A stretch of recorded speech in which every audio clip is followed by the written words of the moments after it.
അടികൊണ്ട് മാളത്തിലൊളിച്ച പാകിസ്ഥാൻ വീണ്ടും തലപൊക്കിയിരിക്കുകയാണ്. ഇപ്പോൾ ഏറ്റവും പുതുതായി പ്രസ്താവനയുമായി രംഗത്ത് വന്നിരിക്കുന്ന അസീം മുനീറാണ്. അസീം മുനീർ പറയുകയാണ്, കാശ്മീരിൽ നടക്കുന്നത് സ്വാതന്ത്ര്യ പോരാട്ടമാണ്, അത് ഭീകരവാദമായി തീവ്രവാദ പ്രവർത്തനമായി ഇന്ത്യ ചിത്രീകരിക്കുന്നു എന്നാണ് പറയുന്നത്. അസീം മുനീറിന്റെ ലക്ഷ്യം എന്താണ്? ഇപ്പോൾ ഒന്നുമില്ല, അടുത്തിടെ അമേരിക്കയിൽ പോയിട്ട് അവിടെ വലിയൊരു ലഞ്ചിയൻ അദ്ദേഹത്തിന് വേണ്ടി ഒരുക്കിയിരുന്നു. ആ ലഞ്ചിയനിൽ പോയി കഴിച്ചിട്ട് സകലവിധ വിഭവസമൃദ്ധമായിട്ടുള്ള സദ്യയൊക്കെ ഉണ്ട് കഴിഞ്ഞപ്പോൾ പിന്നോട് ഊർജ്ജം കൂടിയിട്ട് ഇപ്പം മസിൽ പിടിച്ചുകൊണ്ട് ഇന്ത്യ വെല്ലുവിളിക്കുക. ചുണയുണ്ടെങ്കിൽ വാടാ പോരിന് അടികൊണ്ട് നട്ടല് ഒടിഞ്ഞ് തറയിൽ കിടന്ന് ബങ്കറിനുള്ളിൽ പോയി ഒളിച്ച് പേടിച്ചിരുന്നിട്ട് ഇപ്പോൾ ബഹളം വയ്ക്കുകയാണ്. രണ്ട് കാര്യങ്ങളുണ്ട്. ഒന്ന്, ഇത് പറയുന്നത് പാസിംഗ് ഔട്ട് പരേഡിലാണ്. അവരുടെ വർദ്ധിത വീര്യം ഉയർത്തേണ്ടേ? കാരണം തകർന്ന് പട്ടിണി കിടന്ന് തരിപ്പണമായിരിക്കുകയാണ് അവിടെ ജനത മുഴുവൻ. പട്ടാളക്കാരും അതിൻ്റെ ഒരു അവസ്ഥ അനുഭവിക്കുന്നവരാണ്. അപ്പോൾ അവരുടെ വീര്യമൊന്ന് ഉണർത്താൻ വേണ്ടിയിട്ടുള്ള ഒരു ശ്രമമാണ് ഇപ്പോൾ നടത്തിക്കൊണ്ടിരിക്കുന്നത് അസീം മുനീർ. നിഷ്ഫലമായിട്ടുള്ള ശ്രമം എന്നേ പറയാനുള്ളൂ. എന്ന് മാത്രമല്ല, രണ്ടാമത്തെ കാര്യം, തെഹ്രീക്ക് താലിബാൻ അറ്റാക്ക് ചെയ്തുകൊണ്ടിരിക്കുക. അവിടുത്തെ പഖ്തൂൺ മേഖലയിൽ കഴിഞ്ഞ ദിവസം അറ്റാക്ക് നടത്തി ഒരു 11 പട്ടാളക്കാരെ അവർ വകവരുത്തി. പലപ്പോഴായിട്ടാണെങ്കിലും ഡോസായിട്ട് അവർ കൊടുക്കുന്നുണ്ട്. സർജിക്കൽ സ്ട്രൈക്കോ അല്ലെങ്കിൽ ഓപ്പറേഷൻ സിന്ദൂറോ കൂടാതെ തന്നെ താലിബാൻ്റെ ആൾക്കാർ കടുത്ത ശിക്ഷ പാകിസ്ഥാൻ ഒരു വശത്തൂടെ നൽകിക്കൊണ്ടിരിക്കുകയാണ്. പാകിസ്ഥാൻ പട്ടാളം അതിൻ്റെ മുമ്പിൽ കേവലം ദുർബലമാണ്. അതുപോലെ തന്നെ മൊറയിൽ നഷ്ടപ്പെട്ടു വരും. അപ്പോൾ ആ മൊറയിൽ നഷ്ടപ്പെട്ടത് വീണ്ടും കിട്ടാൻ വേണ്ടി അവർ പറയുന്നത് ഇത് ഇന്ത്യയുടെ സഹായം കൊണ്ടാണ്, അല്ലെങ്കിൽ ഞങ്ങളെ ആക്രമിക്കാൻ പറ്റില്ല. അപ്പോൾ ഇന്ത്യയുടെ സഹായം കൊണ്ടാണെങ്കിൽ ആ ആക്രമണത്തിൽ നിങ്ങൾ മൂക്കുകുത്തി വീണില്ലേ? ഒരു തീവ്രവാദിയെപ്പോലും ഒരു കുന്തവും ചെയ്യാൻ കഴിഞ്ഞില്ല. ഇവരെ മരിച്ചു, പിന്നെ പരിക്കുമേറ്റു. ഇത്രയും വെച്ചം തുടർന്നുകൊണ്ടിരിക്കുന്ന ഒരു പ്രക്രിയയാണ്. മുമ്പ് നടന്നിട്ടുണ്ട്, ഇനി നടക്കും. താലിബാൻ മാത്രമല്ലല്ലോ, ബലൂചിസ്ഥാൻ്റെ അതിലേക്കാണ് ഞാൻ വരുന്നത്. എന്നിട്ട് അസീം മുനീർ പറയുന്നത് എന്താണ്? ഇന്ത്യയിൽ പഹൽഗാമിൽ നടന്നത് ഭീകരാക്രമണമല്ല, ജനാധിപത്യത്തിന് വേണ്ടിയുള്ള പോരാട്ടമാണെന്ന്. അതെന്തു പോരാട്ടമാണ്? മതം നോക്കി, മതചിഹ്നങ്ങൾ നോക്കിയിട്ട് നിങ്ങളുടെ ഉടുതുണി അഴിച്ച് അതിനുള്ളിൽ നിങ്ങളുടെ അവസ്ഥ എന്താണെന്ന് നോക്കിയിട്ട് വെടിവെക്കുന്നതാണോ സ്വാതന്ത്ര്യ സമരം? ഏത് സ്വാതന്ത്ര്യ സമരം അങ്ങനെ നടത്തിയിട്ടുള്ളത്? അപ്പോൾ ഒരു വീരേതിഹാസം രചിക്കുകയാണോ? മതചിഹ്നങ്ങൾ നോക്കിയിട്ട് നിങ്ങൾ സുന്നത്ത് ചെയ്തതാണോ എന്ന് നോക്കിയിട്ട് കൊല്ലുക എന്ന് പറയുന്നത് എന്ത് രാജ്യധർമ്മമാണ്? എന്ത് സ്വാതന്ത്ര്യ സമരമാണത്? അതിനെയാണ് നമ്മൾ തീവ്രവാദമെന്ന് ഏത് ഭാഷയിലും പറയുന്നത്, അത് എന്തിനു വേണ്ടിയിട്ടുള്ളതായാലും. പിന്നെ കാശ്മീരിലെ ജനാധിപത്യത്തിന് വേണ്ടിയിട്ടാണെങ്കിൽ, അല്ലെങ്കിൽ പിന്നെ അവിടുത്തെ സ്വാതന്ത്ര്യ സമരമാണിതെങ്കിൽ എന്തുകൊണ്ട് കാശ്മീരിലെ ഭൂരിപക്ഷം ജനതയും വോട്ടെടുപ്പിൽ പങ്കെടുത്തു? ഒരു ഹിത പരിശോധനയ്ക്ക് സമാനമായിട്ടുള്ള കഴിഞ്ഞ തെരഞ്ഞെടുപ്പിൽ പങ്കെടുത്തുകൊണ്ട് അവർ തിരഞ്ഞെടുത്ത ആൾക്കാരാണ് ഭരിക്കുന്നത്, അല്ലാതെ പട്ടാള ഭരണമല്ല നടക്കുന്നത്. ആ തെരഞ്ഞെടുത്ത ജനങ്ങൾ ആണും പെണ്ണും ഭേദമന്യേ തെരുവിലിറങ്ങിക്കൊണ്ട് മുർദാബാദ് പാകിസ്ഥാൻ എന്ന് വിളിച്ചില്ലേ? പോയിക്കൂടെ? നാണമില്ലേ? ഇതിനു വേണ്ടിയുള്ള അവകാശവാദവുമായിട്ട് അതിരുമാന്താൻ നടക്കാതെ നാണമില്ലേ നിങ്ങൾക്ക്? പോയിക്കൂടെ അവിടുന്ന്? നിങ്ങളെ തിരസ്കരിച്ചു. ഇന്ത്യ മാത്രമല്ല, കാശ്മീരിലെ ആ സകലം ജനങ്ങളും നിങ്ങളെ തിരസ്കരിച്ചു കഴിഞ്ഞു. ഇനി ഏതാനും കഴിഞ്ഞ ദിവസം ഉണ്ടായി, ജമ്മു കാശ്മീരിൻ്റെ അടുത്ത് 20 വയസ്സ് മാത്രം പ്രായമുള്ള ഒരു ആരിഫ് എന്ന് പറയുന്ന ആളിനെ തള്ളിവിടുകയാണ് ഇന്ത്യയെ വീണ്ടും അലമ്പുണ്ടാക്കാൻ. പിന്നിലെ 4 ഭീകരവാദികളുമുണ്ട്. അല്ല, ഇത് തീർക്കട്ടെ. പാകിസ്ഥാനിലെ പട്ടാള ക്യാമ്പിൻ്റെ തൊട്ടടുത്ത് വെച്ചാണ് സംഭവം. ആരിഫിനെ പിടിച്ചു, ഇന്ത്യൻ സൈന്യം പിടിച്ചു. പുള്ളി പറഞ്ഞു, 4 ഭീകരന്മാരും കൂടെ ഉണ്ട് പുറത്ത്, എന്നെ അവരെ കൂടെ പിടിക്കാൻ പറഞ്ഞു. ഇന്ത്യൻ സൈന്യം തോക്ക് ചൂണ്ടിയപ്പോഴത്തേക്കും പേടിച്ചോടി. അവർ പിന്തിരിഞ്ഞോടി. അവരെ വെടിവെച്ച് കൊല്ലാമായിരുന്നു, പക്ഷെ ചെയ്തില്ല. കാരണം വെടിവെച്ചാൽ പിന്നെ അവിടെ വീണ്ടും ഒരു യുദ്ധം ആണുണ്ടാവും. അവിടുത്തെ സമാധാനം തകരും. കാരണം ജനങ്ങൾ കൊല്ലപ്പെടും എന്നതുകൊണ്ട് വേണ്ടെന്ന് വെച്ചു, പൊയ്ക്കോട്ടെന്ന് വെച്ചു. അതീവ ജാഗ്രതയിലാണ് അതിർത്തി. ഈ അസീം മുനീർ മാത്രമല്ലല്ലോ, ബിലാവൽ ഭൂട്ടയും ഇത്തരത്തിലൊരു പ്രസ്താവനയുമായി വന്നതാണ്. ഇന്ത്യയിൽ 6 നദികൾ പിടിച്ചെടുക്കും, വീണ്ടും വെള്ളം തന്നില്ലെങ്കിൽ ഒരു യുദ്ധത്തിലേക്ക് പോകും.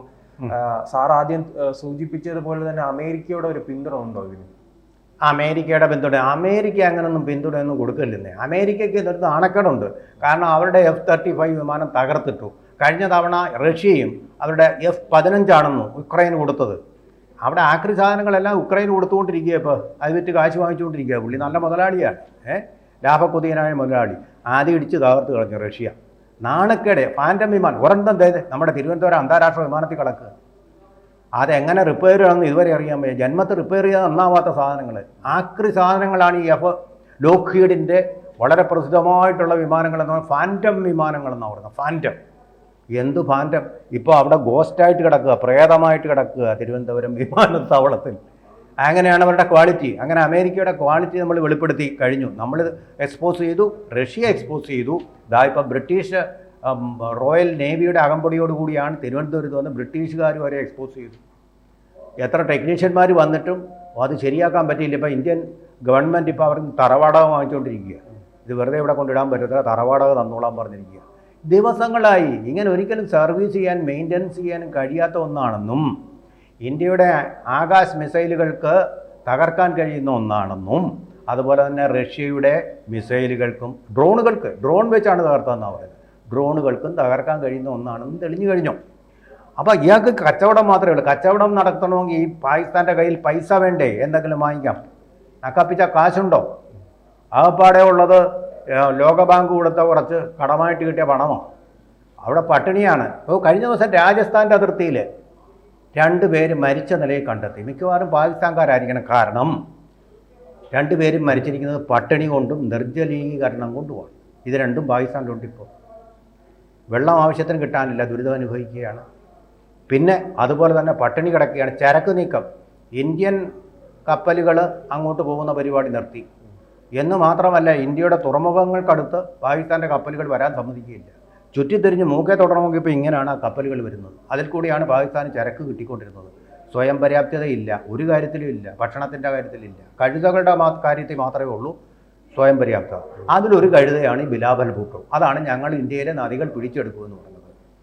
ജന്മത്ത് ഒരിക്കലും നടക്കാത്ത ഒരു സ്വപ്നമൊന്നുമല്ലാതെ അതിനെക്കുറിച്ച് എന്ത് പറയാൻ? നമ്മുടെ രാഹുൽ ഗാന്ധിയെ പോലെ ഒരാളാണെന്ന് തോന്നുന്നു ബിലാവൽ ഭൂട്ടോ. അത്രയും അതിനെക്കുറിച്ച് പറഞ്ഞാൽ പിന്നെ എല്ലാവർക്കും അത് കാര്യം മനസ്സിലാവാൻ എളുപ്പം അതാണ്. അപ്പോൾ അതുകൊണ്ട് ചിന്തയില്ലാത്ത വർത്തമാനങ്ങൾ അത്ര മാത്രമേ ഉള്ളൂ. അതിനെക്കുറിച്ച് നമ്മൾ കൂടുതലൊന്നും പറയേണ്ട. പണ്ട് ഇതിന് സമാനമായി തന്നെ പാകിസ്ഥാനിലെ ഒരു വിവാദ പ്രസ്താവനയ്ക്ക് ശേഷമായിരുന്നു, അസീം മുനീറിന്റെ ഒരു പ്രസ്താവനയ്ക്ക് ശേഷമായിരുന്നു ഈ പെഹൽഗാമിലും ആക്രമണം ഉണ്ടാകുന്നത്.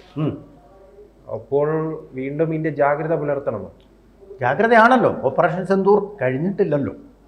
എന്തെങ്കിലും ഒരു അനക്കം ഉണ്ടായിക്കഴിഞ്ഞാൽ അപ്പം തന്നെ ഇവിടെ തയ്യാറായി നിൽക്കുകയാണ്. സൈന്യം മാത്രമല്ല, നമ്മുടെ യുദ്ധോപകരണങ്ങളും യുദ്ധ സാമഗ്രികളും ടെക്നോളജിയും എല്ലാം തയ്യാറായി നിൽക്കുകയാണ്. ഇനിയിപ്പോൾ ഒരു യുദ്ധത്തിന് വേണ്ടി മുതിർന്നു കഴിഞ്ഞാൽ പാകിസ്ഥാൻ എന്ന് പറയുന്ന രാജ്യം, പണ്ട് നമ്മൾ ഏതാനും പ്രദേശങ്ങൾ കേന്ദ്രീകരിച്ചു, ഇനിയിപ്പോൾ ആ രാജ്യം ഉണ്ടാവില്ല.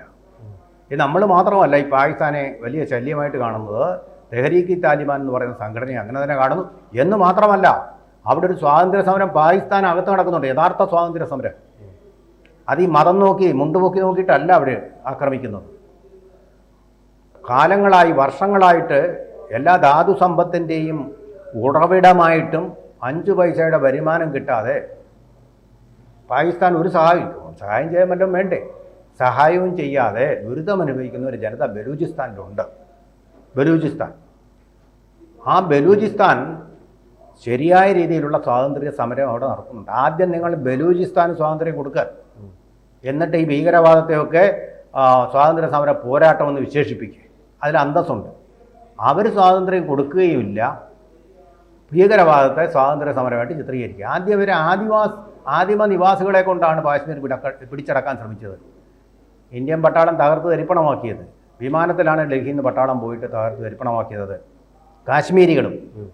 കാശ്മീരിലെ ആൾക്കാരും കൂടിയാണ് അതിനെ എതിർത്ത് തോൽപ്പിച്ച് തുന്നം പാടിച്ചത്. ജനങ്ങളുടെ പിന്തുണയില്ലാതെ അങ്ങനെ തിരിച്ചോടിക്കാൻ പറ്റില്ല എന്ന് പറയുന്നതാണ്. പഹൽഗാമിലെ ആ തീവ്രവാദ ശ്രമങ്ങളെ എതിർത്തത് പാകിസ്ഥാനിലെ ജനങ്ങളാണ്. ആ ജനതയുടെ സ്വാതന്ത്ര്യത്തിന് വേണ്ടിയുള്ള സമരമാണെന്നാണ് ഈ മനുഷ്യൻ പറയുന്നത്. പിന്നെ എന്തിനാണ് അവർ ഒമർ അബ്ദുള്ളയ്ക്ക് വോട്ട് ചെയ്തത്? അയാൾ സ്വാതന്ത്ര്യം വേണമെന്ന് പറഞ്ഞിട്ടുണ്ടോ? സ്റ്റേറ്റ് ഹുഡ് വേണമെന്നാണ് പറഞ്ഞിട്ടുള്ളത്. അത് കിട്ടുകയും ചെയ്യും. തെരഞ്ഞെടുപ്പ് വേണമെന്ന് പറഞ്ഞത് നടത്തുകയും ചെയ്തു. കാശ്മീരിയത്ത് അനുസരിച്ചുള്ള ഭരണമാണ് അവിടെ നടക്കുന്നത്. അത് നടക്കും. ഇതിന് കൊതിവെള്ളം വിഴുങ്ങിയിട്ട് പാകിസ്ഥാന് 1000 വർഷം കാത്തിരുന്നാലും ഇത് കിട്ടാൻ പോകുന്നില്ല. എന്ന് മാത്രമല്ല, പാകിസ്ഥാൻ പതുക്കെ ചരിത്രത്തിൻ്റെ ചവറ്റുകുട്ടയിലേക്ക് എറിയപ്പെടുകയും ചെയ്യും. അതാണിപ്പോൾ സംഭവിക്കുക. ഇപ്പോൾ ഏകദേശം ആയിക്കഴിഞ്ഞു. അമേരിക്ക പിന്നെ ചില നാടകങ്ങൾ കളിക്കുന്നത് ചൈനയെ ഒന്ന് ഒതുക്കാൻ വേണ്ടി കളിക്കുന്ന, അതിലൊരു പാർട്ട്ണറാക്കാൻ വേണ്ടിയിട്ട് കളിക്കുന്ന നാടകം. റഷ്യയോടെ വരെ അടുക്കാതിരിക്കാനും കളിക്കുന്ന ഒരു നാടകമെന്ന് മാത്രമേ പറയാൻ പറ്റൂ. ഇപ്പം നോക്കൂ, ഇപ്പം ഉടനെ തന്നെ ഇന്ത്യയും അമേരിക്കയുമായിട്ട് വലിയ സമഗ്ര സാമ്പത്തിക കരാർ ഒപ്പിടാൻ പോവുകയാണ്. അതോടുകൂടി നമ്മുടെ ബന്ധം മെച്ചപ്പെടും. സാമ്പത്തികമാണ് ട്രംപിൻ്റെ താല്പര്യം, അത് തീർച്ചയായിട്ടും നടക്കും. അവിടെ രാഷ്ട്രീയമായിട്ടുള്ള ബന്ധങ്ങൾ ഉരുത്തിരിയുകയും ചെയ്യും. പാകിസ്ഥാൻ എന്ന് പറയുന്നത് ഒരു അപ്രസക്തമായിട്ടുള്ള രാഷ്ട്രമായി തീരുകയും ചെയ്യും. അതാണ് സംഭവിക്കാൻ പോകുന്നത്.